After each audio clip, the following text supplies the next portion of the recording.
कि अरे का जानी कहाँ गइल बाट आज सर से चुनरिया सर केला कि अखिया मिलावे मिला गे लाज हक से कर जावा धड़केला और कि दिल में मिलना के चाहत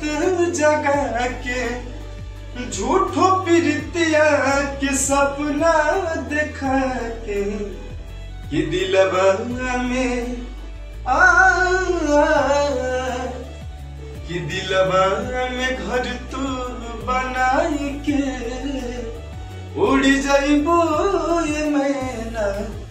कि खोता के खड़हल बनाई के उड़ जाइबो